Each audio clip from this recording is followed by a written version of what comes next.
Refresh, your weekly video game podcast. My name is Mike Anastasia, and with me tonight we have Brandon. Hello, everybody. And Nick. Hello. And before we get into talking about games and the rest of the off-the-wall stuff we usually get into this week, I did want to take a moment to talk about something serious and give this the respect that it deserves. As many of you likely have heard, Satoru Iwata, the president of Nintendo, passed away this week. There's no denying that what he's contributed to the gaming industry ultimately touched every gamer across the spectrum in one way or another. Many over the years have questioned the quirky Nintendo decisions, but there is one thing I don't think any of us could ever question of Iwata: his passion of video games and his love for gamers. As he said himself, "On my business card, I'm president. In my mind, I am a game developer, but in my heart, I am a gamer." From Bloom Fight and Kirby to Earthbound, Pokemon, and even the games that we've yet to dream, thank you, Mr. Iwata. We're just going to take a moment of silence here.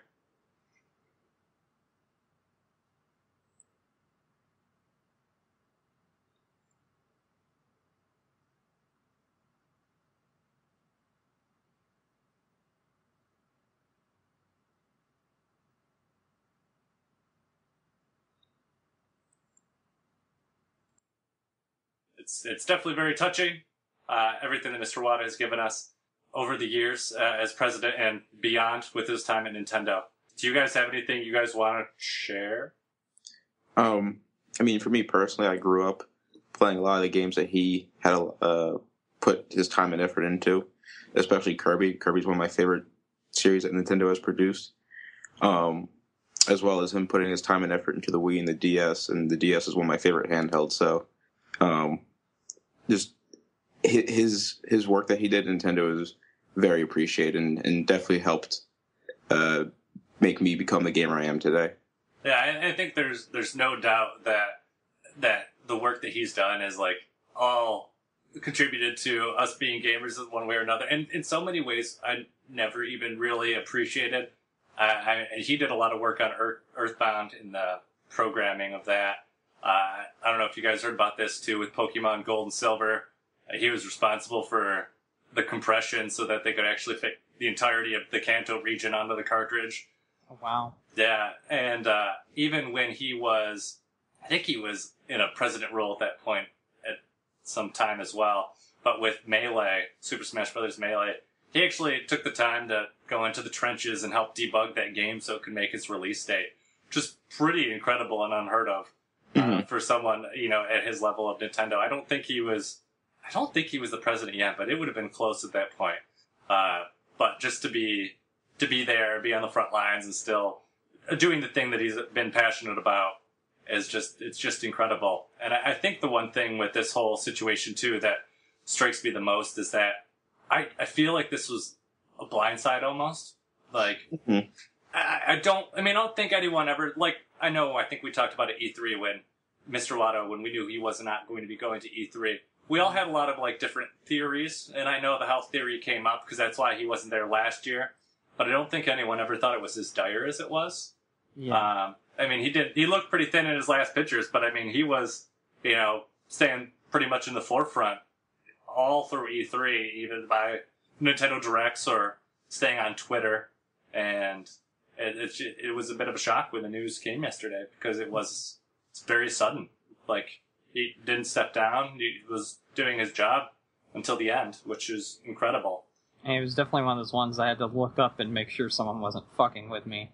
And before I, saw what you had written, I was like, there's no way this is real. It didn't feel like something that was real at the time. It was we knew he was having some health issues. We didn't know it was anything this serious. Which, Yeah, I didn't believe it myself until I saw the statement from Nintendo where they wrote about it. Apparently it was from a bile duct growth that he had, which I think is what he had surgery on last year. So it is incredibly sad. It's a deep loss, especially for everyone at Nintendo.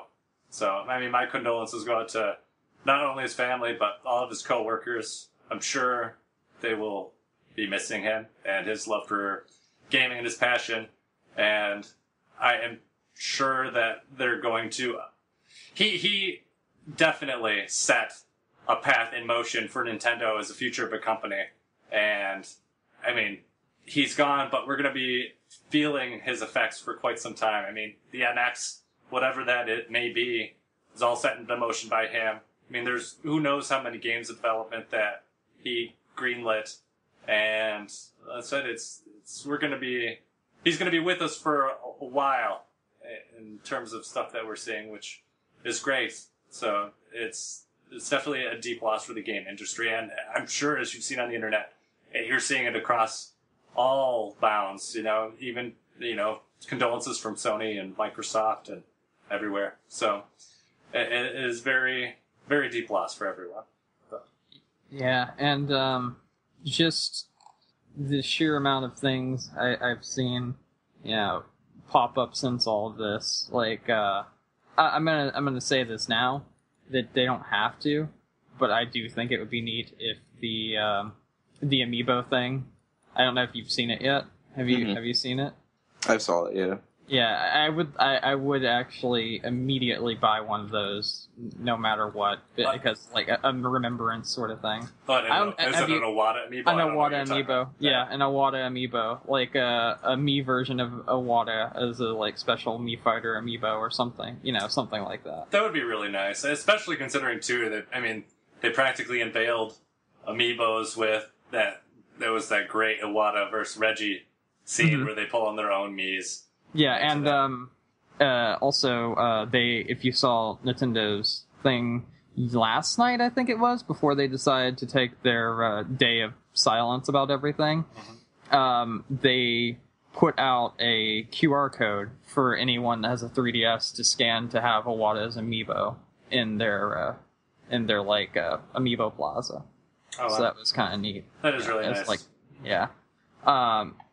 There's just a lot of interesting little ways they're doing their own little tributes to him, and other people would like to see their own little tributes to him, and I'm totally on board for the whole thing. I feel really bad about his passing and everything, and it came out of nowhere. It's a very saddening day. I was literally like very saddened by the news when I first got it. I was just like, wow, it's crazy. Yeah, I'll be honest. It touched me more than I expected it to. It really did. Same here. I kind of was just like, wow, that's. God forbid anything ever happens to Miyamoto. I will literally, die on the floor. Mm-hmm. But yeah, no, it's just that I said it was, and like I said, I think of a lot of it was just so sudden. Like you didn't see it coming. So like it's so unexpected, and I said it's sad. It really is. So, are you guys ready to move on? Anyone else? Yeah, I think we're good. All right. Well, thank you, Mr. Iwata. And a short break before we return.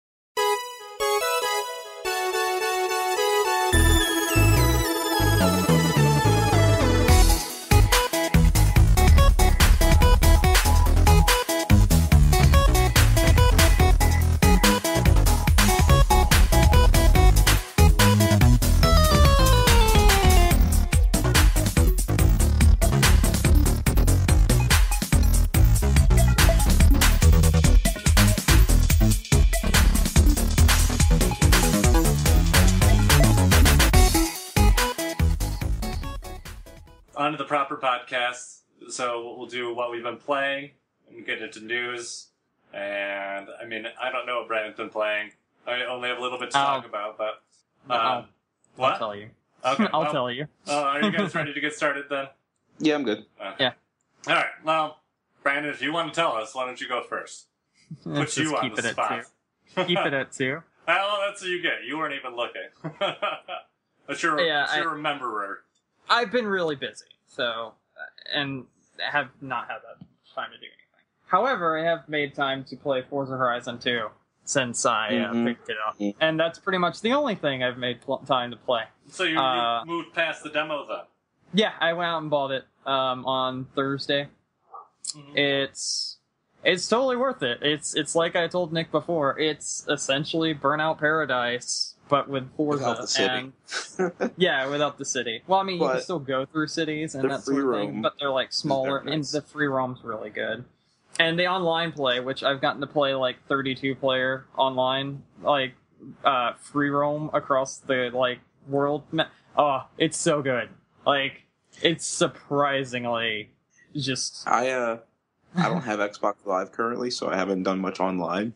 But I have made it a point that every time that I get challenged by you in a rival match to beat you. So I've been doing.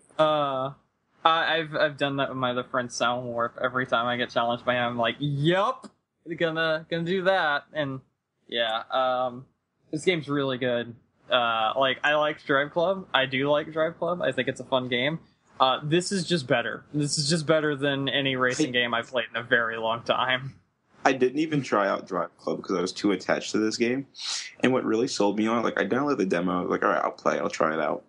And I'm driving, and I pick my Audi R3 Sportback, and I'm driving through all the areas, and I come across a Koenigsegg, and it's like, all right, this is your bucket list. Try it out. The moment a game gives me the option to go off-roading in a Koenigsegg is the moment they get my money. And I bought it, like, I played the demo on Friday. I bought it that Sunday, and I played it for a while on Sunday. I'm really enjoying the game. It's a really well done game, and it's the first Forza I've played since Forza 3, so it's a big gap, but I love it a lot. This is actually done by a different company. Like the Forza numbers and the Forza Horizon games are done by different people. And yeah, it's just the developer, I think it is. No, the publisher is the same, but the developers are different. And I definitely get that feeling because like Forza 4, I didn't like it as much as I thought I would, and 3, I liked it, but it was nowhere near as good as 2. And like 1's my favorite Forza, but like this is the entire time been giving it a run for its money, because when you say to me in a racing game, like there's a story portion in even the demo, you probably made it to this when you were playing the demo, and if not, you've definitely made it into the full game. There's this guy that's essentially like the guy that's watching over the entire festival that's going on, and he tells you he has something different set up for you, like something a little bit out of the ordinary. So you go to the race line, and you don't know what you're in for, and you're racing fucking planes in the sky, like you're racing jets. The demo. And I roll up to the event, and I'm in my my Audi in the event in the demo, and all of a sudden I'm in a Lamborghini Huracan. I was like, huh. And I'm like, where's the rest of the cars? And I just see fucking airplanes swooping down. I'm like, oh god damn it. Those are the cars. Yeah, they do more things like that throughout the whole game, and it's really fucking cool. So like, tell me there's a tugboat race. I haven't gotten far enough to find any boats, but they have like hot air balloons, and there's like thousands of them. And you have to, like, get to the finish line before any of the other hot air balloons in the sky. It's really fucking cool, because they're just everywhere. It's awesome. And then there's, like, you have to literally race a train. It's so cool. Like, this game is nuts. I love it, though. And I don't know if you've touched on any of the paint jobs yet, or looked into them. Have you, Nick? Yes, my Supra currently has the Samurai Champloo silhouetted over the rising sun on it. Dude, I love the fact that, like, you can just put anything on these cars. Like, yesterday when I heard the news, going back to water for a moment, I instantly started looking for only Nintendo paint jobs for every car I got. And, like, I found one with Kirby's Dream Land on it, and I was like, that's my car paint job. I want that. And I want that now, because Kirby. So, like, yeah. I got that, and then... My Supra has Samurai Champloo. My Subaru, the rally car, has like a Miku Racing decal on it. And then I just have a stock 240SX I haven't done much to yet, but I will do something. Starter car. The Ferrari they give you, I put Sergeant Frog on the side of it. I put Asuka from Neon Genesis on mine. I was like, yep, this is my car. I saw the thing. I was like, that's definitely what he's going to use. Yeah, that's one of my favorite things about the Forza games, just the sheer amount of variety in the paint jobs that people make. And in, like, past Forza games, they charged you credits, which is in-game currency, so don't worry, it's not nickel and diming, it's not microtransactions, it's not that. But they charge you credits. Yeah, it's not free to play. So they charge you credits, but in this one, there's like, you just buy the cars, and then you can just pick any paint job. So really happy with that decision this time around, because now you don't have to like juggle back and forth and be like, do I want an upgrade or do I want this kick-ass paint job that someone's selling for super overpriced? And like, I like that. They made a really good choice there. The game itself, the racing is very well done. If you decide to use the like arrows on the ground, which you can turn off if you want the more appropriate experience and everything, if you want to be more hardcore about it. But if you leave them on there anyway, it works perfectly fine. In fact, it's a very good like jumping off point for someone that hasn't played these kind of games before, because like they're color coded. So like when you need to do like when you're coming up on like a hard turn, the arrows will turn red. So you have to like brake or like go into like a slide, so you won't ram directly into that wall coming up. And I don't really like, as I stated before, I don't like the EDM scene, that sort of thing. I'm not a big fan of it. But I think that it's so subtly done here that it works. It's fine. The music. I was afraid it was going to get... No, it's not as bad as what I heard and what I saw in the demo. Because it looked like, oh, it's just going to be this whole... Like, especially that boot-up scene. I did not like that boot-up scene where it was, like, counting down and it's like, when you open your eyes, you will be in Horizon. I was like, that was fucking stupid. I didn't like that at all. And, like, they don't do that again. You're just in a fucking good game. So, like...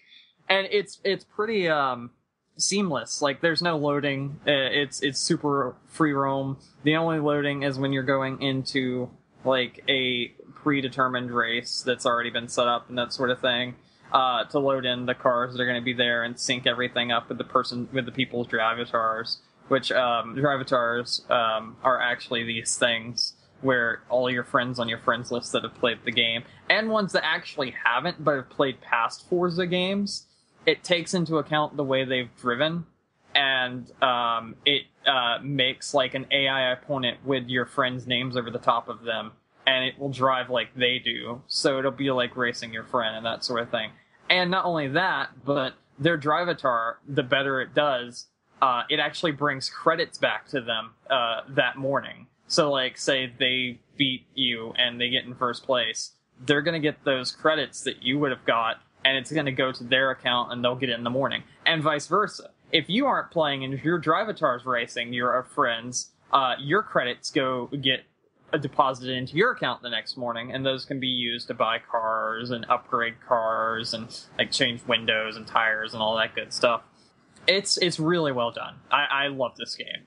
If you like racing games and you have an Xbox One, or if you have an Xbox One and you just want to like play something that's a lot of fucking fun, and you don't hate racing games but you're kind of indifferent about them, I think you would really like this game, because this is probably one of the better Xbox One games that I've seen, and now that I've personally played as well. Like, it's definitely, like, I did not like Project Cars. I didn't like it. I know it's much more sim than this is, but I feel like this is much more fun and a better racing game because of it.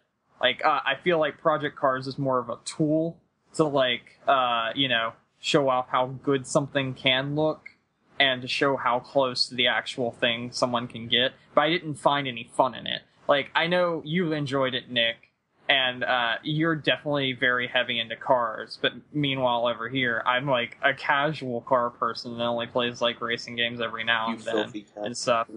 Yeah, exactly. And I fucking love Forza Horizon 2. It's I can't say enough good things about it. So, there we go. Forza Horizon 2. Buy it if you have an Xbox One. No. And it probably should have been our Game of the Year for racing games last year. Like, without a doubt. If it didn't get it, it should have been. I still like Mario Kart 8 more. Yeah, I think Mario Kart 8 was a better choice. But, I mean, we could have went with Drive Club, right? Nope. Right, Brandon? Wasn't even out. Nope. Yeah, definitely. Could have went with Drive Club. No, because the servers weren't. Oh, but I thought it was a great game now. Man. Anyways, Nick, so since that's basically half of Now what you've is been not talking about. 7 months ago. Now is not 7 months ago. I don't know if you know how times work, Mike. So but when are you something saying that gets we should do like an award this year that's like most improved game? That would actually be an interesting way, because I think Drive Club and Master Chief Edition and a few other things could actually make that list. Yeah, I actually think that would be a good new category to have. Yeah, I think it would. Well, I'll add it to the Game of the Year list then. That's what you want. Okay, cool. Yeah, I think that's a cool idea. So, anyways, though, what I was saying, Nick, since that's like half of your thing, do you want to hop in there and finish up what else you've been playing?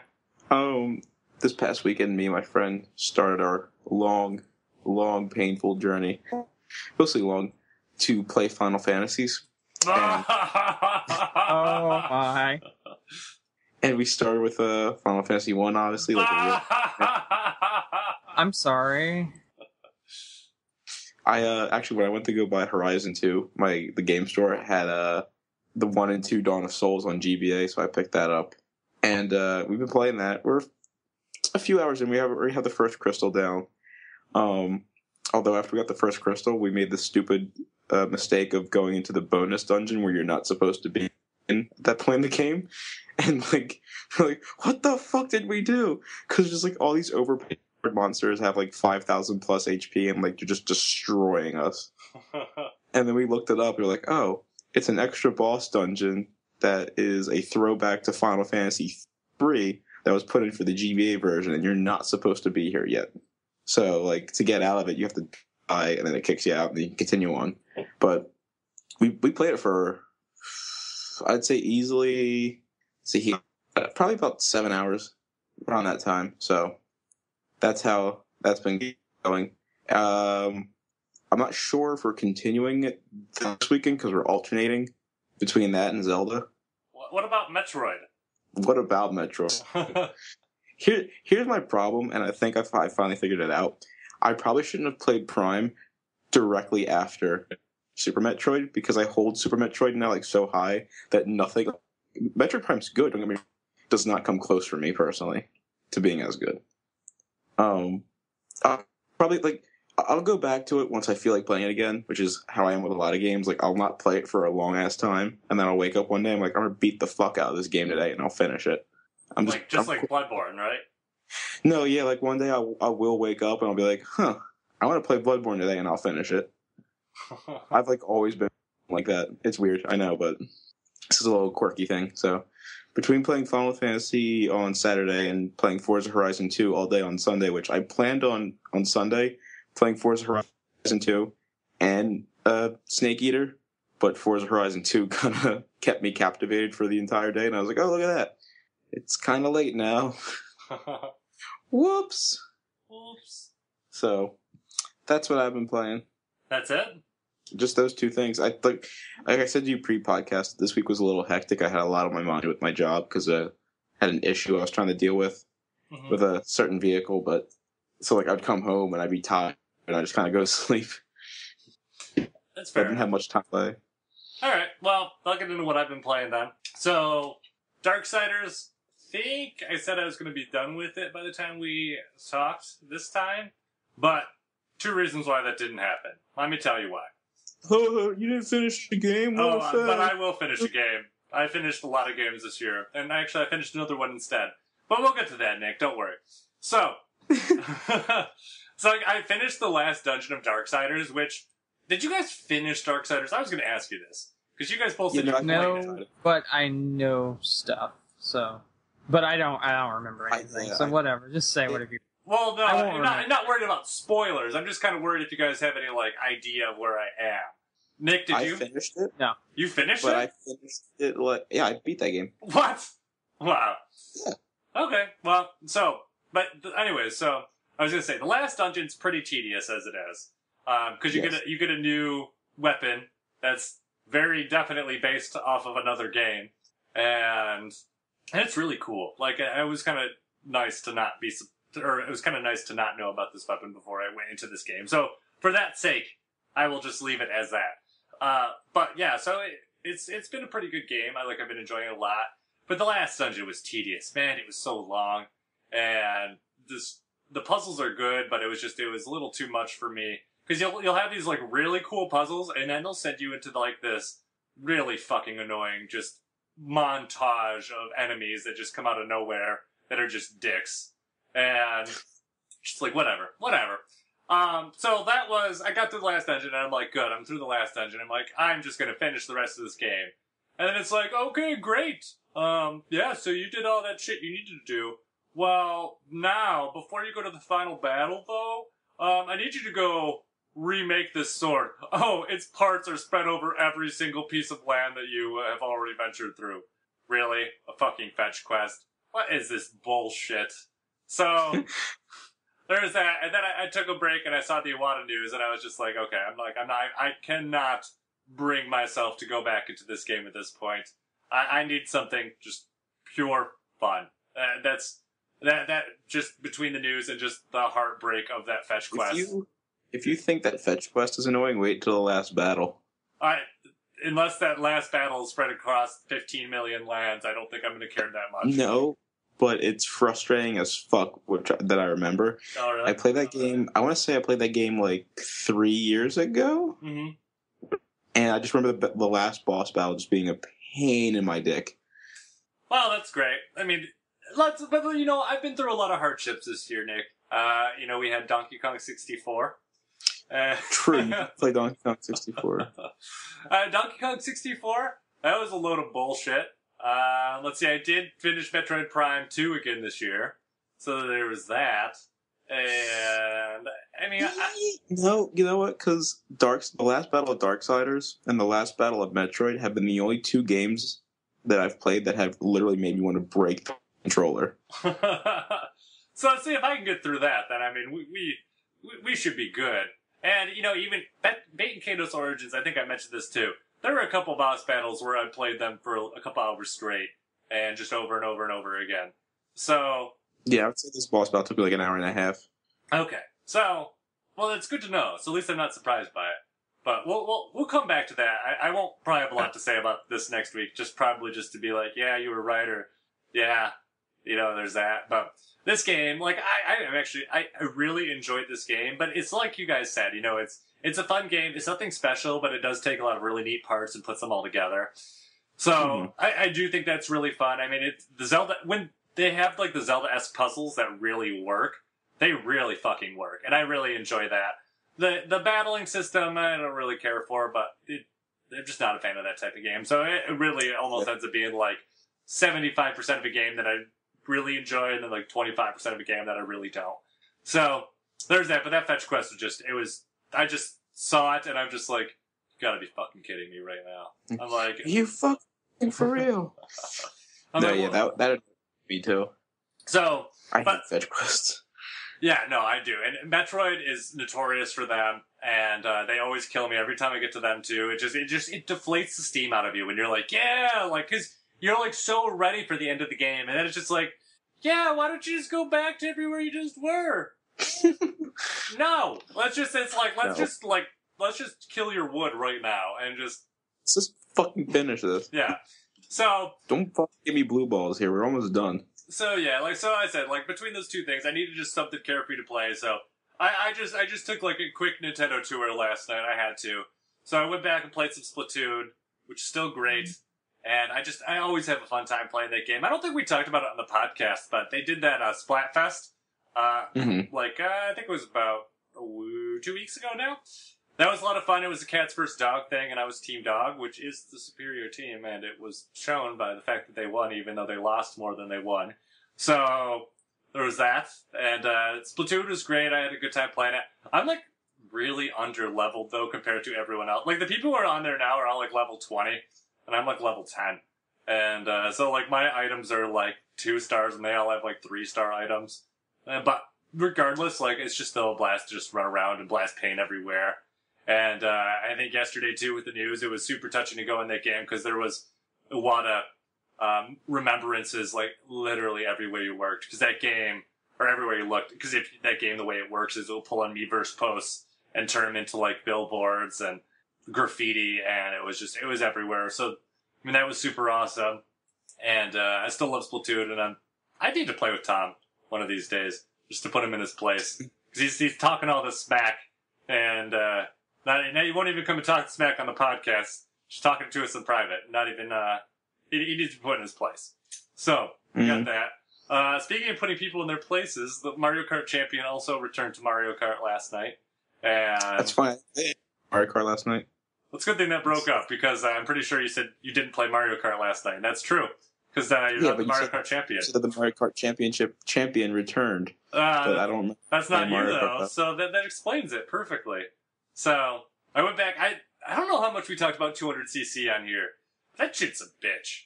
It is. Oh, God. Like, you pretty much have to relearn that game with 200cc. And so I went through and I played a couple GPs of 200cc just to kind of like get more adjusted to it. And like I would have like moments of brilliance where I just nail it just perfectly and get through everything, first place, and then you'll have like other courses, you'll be like, yes, I get it, and then you'll go to the next course, you'll fucking blow it, and you'll just be like right back down to the bottom. You're like, god damn it, like I thought I had this now. So Mario Kart's great though. I love the new tracks that they put in, and 200cc is just it's a whirlwind of fun, especially and like. Oh, God, yeah.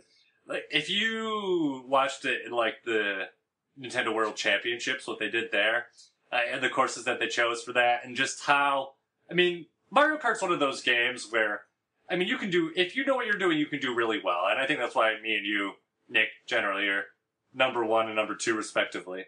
And, but 200cc, it turns the tables out, and it's absolutely skill-based. Like, if you don't know what the fuck you're doing, just prepare to be last. Because you will just get decimated. And I think even to some degree, even if you know what you're doing, there's still just that little random chance that just everything will fall apart just like Mario Kart's good for. So, I don't know. I had a great time playing that. So, also on my tour, I went and tried out Amiibo Tap for like literally 4 minutes. Because that's about all I could take of that. Did we talk about Amiibo Tap? I think Brandon played it. But I don't Yeah, I checked it out. It's pretty interesting. Yeah, it's neat for what it is. Yeah, you just tap Amiibo on and it lets you play through scenes from a different game. And I played the intro to Super Metroid, which is always a good time. And then I played like the first level of Kirby. And I played first level of Super Mario World. And when I got through that, I remembered that the best way I could wrap out the night was probably like 2 weeks ago. I don't know what it was. I woke up like super early and I couldn't sleep and I just wanted to play something. So I started up a new playthrough of Super Mario World. And I think between when I woke up and ended up going back to sleep for a nap, I got to World 5. And then I stopped and I forgot about it. I'm like, okay, let's finish this. So I went back in and I finished that last night. And I just love that game. I can easily beat that game in like, 7 stages it takes you to just get from the beginning to the end, but this playthrough, I actually took my time and went to each of the different lands and just went through, took out the Koopa Kids, and moved on. So, and just getting to that end screen with like the thank you with the Yoshis and Mario and Peach, I just thought it was a good way to like wrap up my thoughts for the evening. So that is where I stopped playing last night and went to bed. So that is what I've been playing this last week. So that's all I got. Okay. Do you guys have anything else to talk about before we move on to news? Nope. Not particularly. All right, news it up, Brandon. I'm gonna news it up. All you are gonna get the news. Here comes the news straight to all. I hope you trip and fall. Why do you want us to trip and fall? I don't know. What is this? I thought they got rid of tripping and falling in Smash Brothers Brawl. There we go. Oh, you're still rhyming. Kinda. Kinda. Not even trying. No, I'm not even trying. Alright, what we got? Alright, so I got a few pieces of news here. So, first one, Jade Raymond joins EA Motive, which you guys Jade Raymond you might remember from Ubisoft. She worked there for, I think, 10 years is what they said. And she worked on, like, notable things like Assassin's Creed, some other things. But she is there. She just opened up a new studio, and her first project's going to be, I guess, working on Amy Hennig's Star Wars game with Visceral, and I guess she'll be overseeing like Visceral's projects. Is what it sounds like. So I'm just hoping that works out. yeah, I hope so. Because I hope they can make a good Star Wars game. I mean, it's EA. But Could they fuck it up? yes. Ha ha ha ha. Yeah, I know. No, I mean, I have two words for you. Battlefield Hardline. I have multiple words for you. Star Wars Battlefront. Like, no one I know that's played it liked the game that got to play it at E3. No one liked it. Like, period.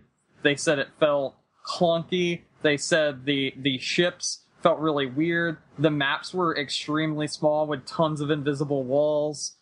This is from a bunch of reporters. This is also from people that, like, just friends that went to E3 since it was open this year and fucking did that damn thing and got to play some of it. I mean, they were like, yeah, it sucks. We are 6 months out from release. Like, that's so much can be changed and ultimately patched after but they the would fact. have to add quite a bit, or that would have to be quite an old, like, code from some of the fucking horror stories I've heard of how bad it was. I mean, that usually is what happens, though. Like, usually at E3 they're running off old code because at some point they have to deviate and just start making a demo, which, sucks away their own resources. So, I mean, this is the first public showing, so it would not be surprised if...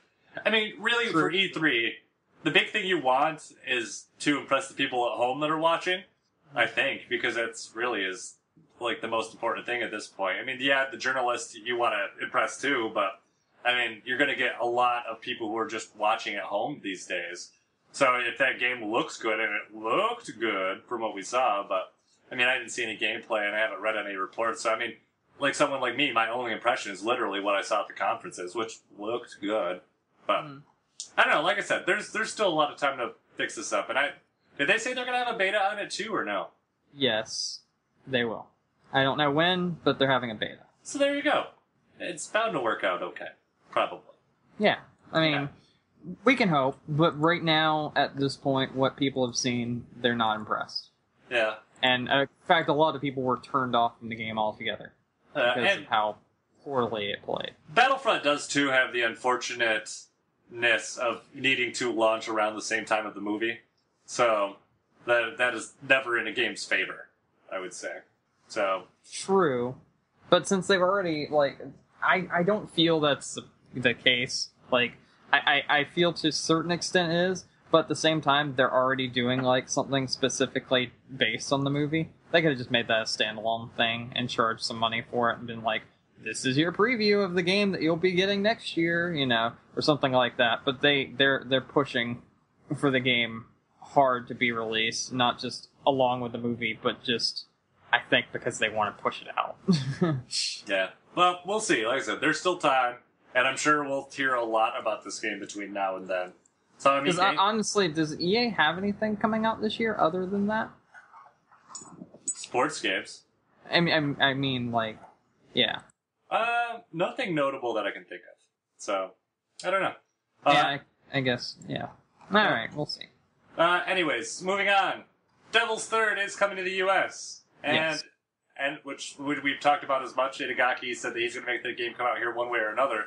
But now it sounds like NOA is going to publish it again? Where did you read this? Because I read something completely different. Well, this was based on a tweet from Nintendo of America that says, hey guys, this is me paraphrasing, this is not the actual tweet. Okay. It was basically like, hey guys, we know you want to hear more about Devil's Third. We hear you. We're going to be talking more about it very soon. It is coming to the U.S., basically. Okay, well, alright, that must have been recently. It was after the Unseen 64 thing, if that's what you were talking about. I was talking about the thing where essentially Nintendo was like, we don't think it's up to snuff, we're not going to bring it. They never outright said that. They implied it. I think it was Unseen 64 that literally just read an article in between these last podcasts that was like, yeah, NOA apparently doesn't believe this game's up to snuff. Early review rumblings from Europe are like, this game's not great. And the frame rate's bad, and... Yeah, so it sounded like they were looking to offload the publishing, which they may still do, but at least this was them coming out and saying, like, we are involved in some way with this game coming out. So... Okay. Yeah, and that was very recent. It was in, like, probably Friday, I would guess. So, alright. So, yeah, so that is coming. Who knows what it will be. Maybe they'll just kind of wait for the reviews to come out in Europe and be like, see, I told you guys this is crap, and then, I don't know. But, yeah. So, anyways, moving on. Kojima Productions disbanded according to the Japanese voice actor of Snake. Yep. Yep. This makes me sad. Mm-hmm. Yeah, this is news that everyone saw coming. And, yeah, so that is not surprising. It's yet to be seen what's going on with Kojima and Co. now. But I guess that leads us to believe that the game must be done development-wise. So, yeah, there's that. So I'm sure we'll hear more soon. Who knows? Maybe we'll get the fly-on-the-wall inside look of what went down there at some point, too. We probably won't, but it'd be I would love, like, a documentary, like, thing from... That'd be neat. Yeah. Like, yeah, that'd be cool. I would watch the fuck out of that. Mm-hmm. So, yeah, I really do want to know what happened. Like, why Silent Hill's gone? Why did the shit fall through with Del Toro? What made Konami start fighting with Kojima? Why are they disband? When did they officially disband? And there's so much shit we don't know that I want to know. I still think it stems back to my previous theory, which was kind of confirmed in some way, shape, or form by, like, what was the Konami CEO, when he was like, mobile's the future of the gaming industry. And like I said, I bet he tried to get Kojima to make a mobile game, and Kojima was like, I wouldn't doubt it at all. Yeah. So it's interesting to see. It's sad to see that company fall apart like this. And it'll be interesting to see what the future holds with Konami and Metal Gear in particular. Probably nothing, but that's okay. Yeah, so we'll see. We'll see soon enough. And the last piece of news, which is really not news, it's because it's so unsurprising. But Microsoft is skipping the Tokyo Game Show. Yeah. Not surprising at all. No, it's not surprising at all. Like, they have no presence in Japan. As it is, basically. I don't think they have... I would say it's a little bit surprising, since they actually ended their press conference at E3 with, like, I'm sure you're wondering about blah, blah, blah, blah, blah. Well, we'll tell you about those at the Tokyo Game Show. No. Gamescom. Yeah.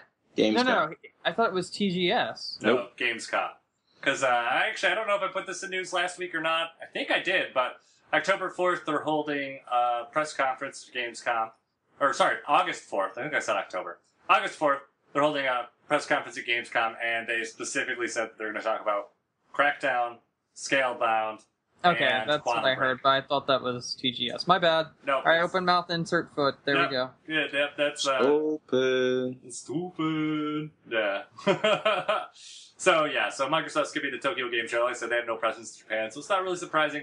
Nintendo doesn't go there either. Like, Tokyo Game Show is not the beast it used to be as it is. Like, I feel like the E3, and I think they've even said that Gamescom's technically bigger in terms of at least attendance. The So- game's pretty big. Yeah. So that's a big deal, and that is where they're putting their eggs for the rest of this year. And I mean, who knows? A lot of places, I think, are taking a page out of Nintendo's book by, starting to release the information as the year goes around, not just holding it all for E3. So, but Microsoft is doing a good job, I would say, getting their information out there right now. So, yeah. So that's it. That is all the news I had, unless you guys had anything else you wanted to add. I don't remember Nope. seeing it. Not at all. I think I'm newsed out right there, actually. Yeah. Do you guys anything else to talk about before we wrap up? Trying to think. I don't think there is anything now. Okay. So I guess before we go into like the final stuff that we usually say, I do want to let you guys know we did just launch the polls for the new community playthrough, which I was talking to you guys before the podcast that it's something we want to rename. So if anyone has any genius names, feel free to message them to us. Like, I was thinking like Game Crunch Game Club or something. I don't know. Well, it's something we're going to stew on for a little bit too. But right now I'm calling it Summer 2015 Community Playthrough. And so the titles that we have up in the polls right now: Crimson Shroud, Beyond Good and Evil, Okami, Resident Evil 4, Shadows of the Damned, Deus Ex Human Revolution, Final Fantasy VI, and Dead Space 2. So, all fine choices, excellent games. It'll be fun to go back into the community playthrough with these new games again, especially if it's Resident Evil 4, because Nick will love it. Well, I cast my vote already. I talked to my friend about that. I voted for Okami, but he told me that he just played the HD re-release on PS3 and called it a day. I said I don't think you're gonna dislike that game as much as you think you do. It's definitely not Resident Evil 1, 2. I'm fairly 3. sure he will really enjoy it. Like, I'm sure he's like hyping himself down or up to hate it. So, like, well, even if you don't play it for community playthrough, I might pick it up one of these days just to try. Because, you know, if it is different, like you guys say, and like he said, it's extremely different. Like, it's probably one of the best Resident Evils. Like, that's just how it is. Yeah, absolutely. It definitely is one of the best Resident Evils. You mean 6 isn't? 6 is garbage. 6 is one of the worst. Yeah, 6 is literally one of the worst. Followed by 5 and then 0. And then, I think... Oh, did you see the video they put out for 0? That was kind of neat. like the side-by-side N64 and... Yeah, because they've never shown that footage, so that was really neat. Yeah, that is pretty neat. I didn't see the video, but I did see, like, I think some screen caps of it. And it looked pretty yeah. Yeah, they showed, like, actual gameplay footage of the N64 version that was never released. That was for the N64 Double D. Very cool. Yeah. So, that is neat. Trying to think if there's anything else we got to talk about before we go. I don't think so. No, I don't think I'll say that. Okay. Well, then let's wrap this up. Thank you, everyone, for listening to us this week. Don't forget you can find us on iTunes, on Stitcher, the website doublegaming.com, or on YouTube, where we've been posting just audio streams of the podcast. Leave us a review, share the podcast with a friend. It always helps us out. We always appreciate the feedback. Also, you can find us on Facebook or on Twitter at GMECRUNCH. Don't forget to thank Samus and Loyalist for the awesome contributions to the podcast. Samus gave us our awesome artwork that we've been using, and Loyalist gave us the awesome theme song you hear at the beginning of every episode. And Brandon, do you have anything you'd like to send out of? No, in particular. I think we're good. Yeah. Nick? You can feel free to follow me and all my hilarity on Twitter at The Mechanic, at TheMechaNick. I always feel like I'm going to screw that up when I'm spelling it, but I never do. It's like most of your name, so if you screw it up, then you have a problem. Yeah, it's like it's weird. Or you can be like The Mecha Nick. The Mechanic. Yeah. No, I was like, this is the most catchy thing I can think of because it makes a lot of sense. It does. Feel free to follow me on post just random shit that I'm doing or retweet things that I think are hilarious, so feel free. Yeah. And for me, my name is Mike Anastasia. You can find me on the internet. I am Clash of Penguin on Twitter or your favorite gaming consoles. And until next week, thank you, Mr. Iwata, and game on. Game on. Hey,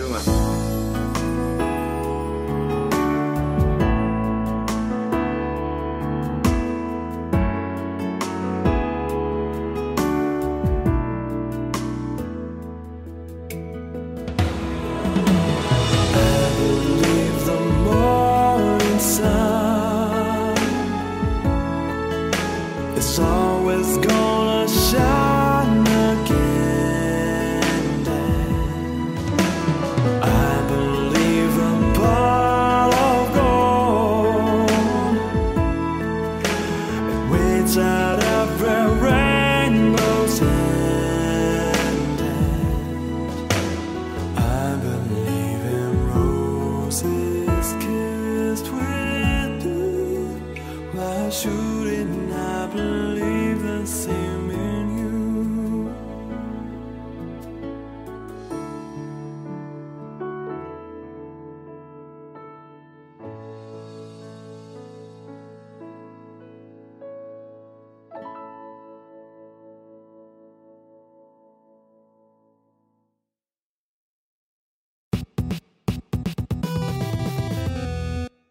I mean... I'm gonna be upfront about this. I will not play a Resident Evil game. Why? I do not like them. I do not like the way they play. I do not like the way they control. I Have do you not like played anything Resident about Evil Have you 4 on played the 4? I don't want to. On the Wii? Well, that's a shame because it's really good. It is the I best don't- Resident Evil game. Yeah, If without it's a got doubt. tank controls, I want nothing to do with it. It's not It does not. on the Wii. It does not. Play it on the Wii. Why don't you Yeah. want to play it? That's the definitive way to play it. It is really. How does it play on the Wii that it's not tank controls? Because you use pointer controls. Ew, motion control. It's just like Metroid, you twat. Ew, Whoa! Metroid.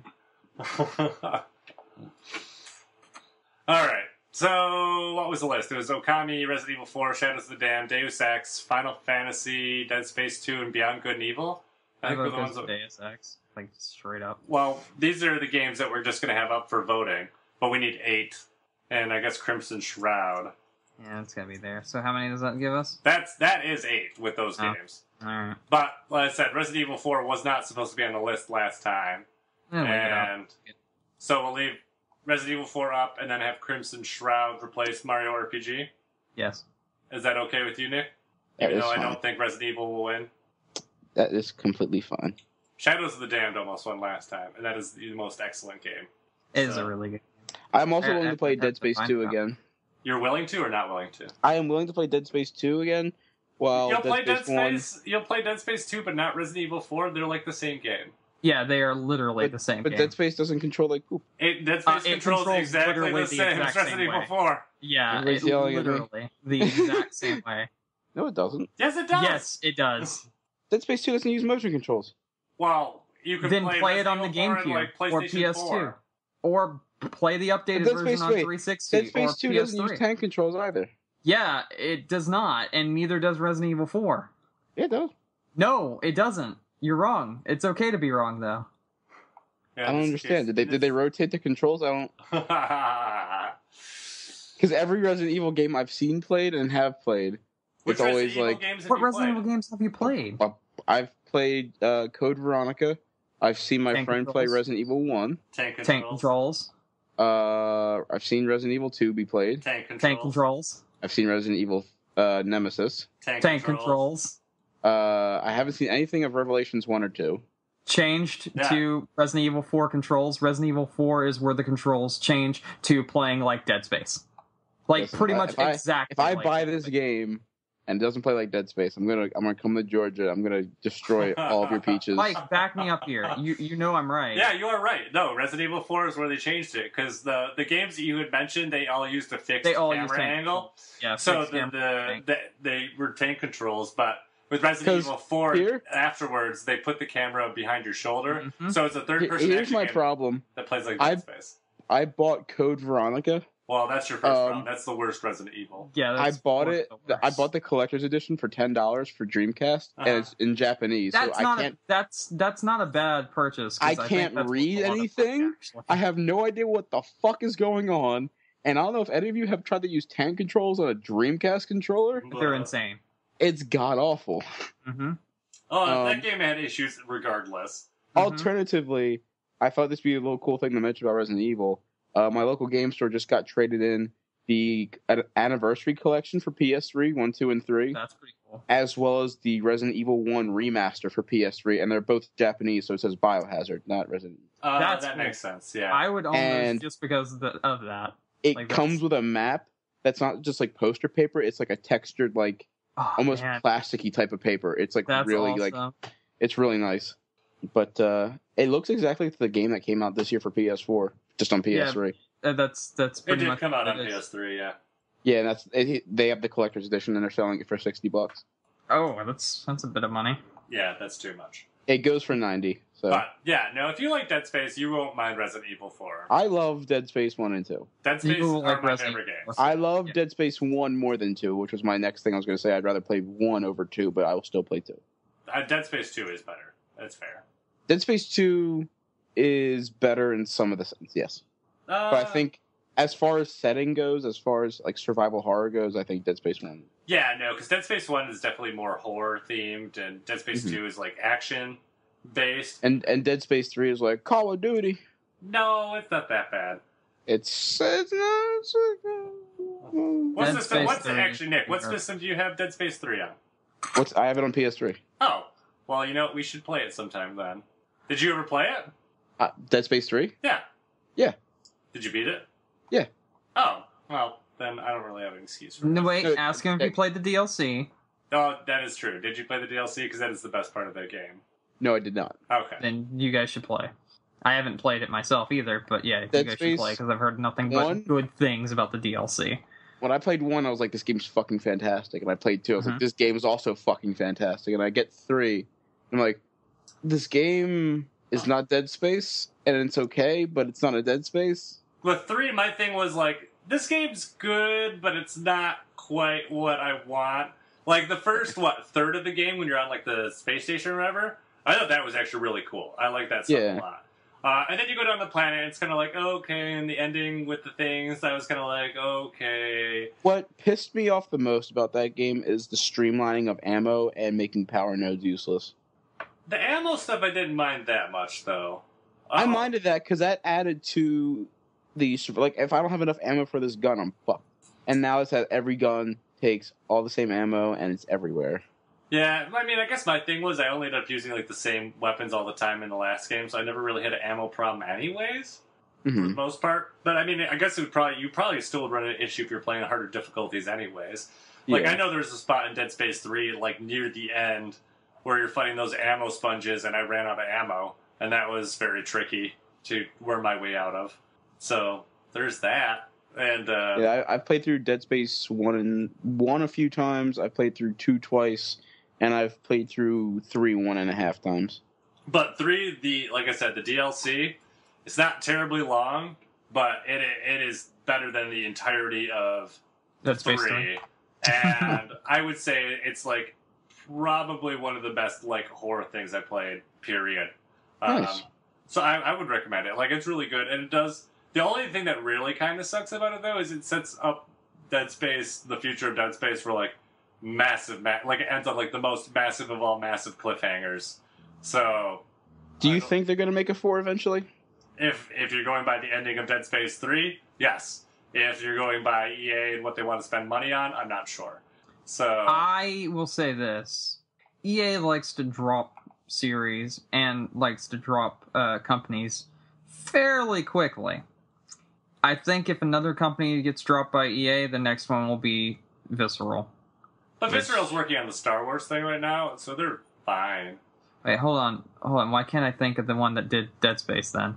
Is Dead it Space is Visceral? It is Visceral. Dead Space Yeah. is Visceral, but they're working on the new Star Wars game, not Battlefront, but they're working on the new Star Wars game that Amy Hennig, who worked on Uncharted, is working on. Mm-hmm. That's that. Wait, what Star Wars game? It's not, like, officially announced. Everyone knows they're making one, because they've said as much, and Amy Hennig's working on it with it. It's supposed to be, like, the rumor is it's supposed to be, like, a Star Wars game that is almost like Uncharted. That's cool. So, like, the one they showed us 2 years ago, but then they're like, no, it's canceled. Like the 1313? Star Wars 1313? Yeah, 1313. People did say it's actually kind of reminiscent of that. Like that and, like, Uncharted was what I had heard. That's neat. But I still fully believe that EA would drop Visceral at the drop of a hat. I don't know, because they just made Battlefield Hardline. Yeah. They're making the Untitled Star Wars game. I don't know. I'd like to see... It's a lot better than what they have been doing, because up to Dead Space, they were making all the fucking My Sims games, basically. Oh god, that's right. They made right. Dead Space. So... How did they go from My Sims to Dead Space? I don't know. know. That and Army of Two. Well, they only did the third Army of Two, which actually I heard was decent. Yeah. They also did Battlefield. I liked Army of Two. Fuck you. Oh wait, sorry. No, I would love to see more Dead Space. I know. Dead Space is probably my favorite series from last gen.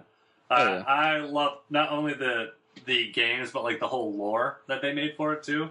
I just thought it was, like, super fascinating. So, like, the books, I read, like, one of the books. I really like that.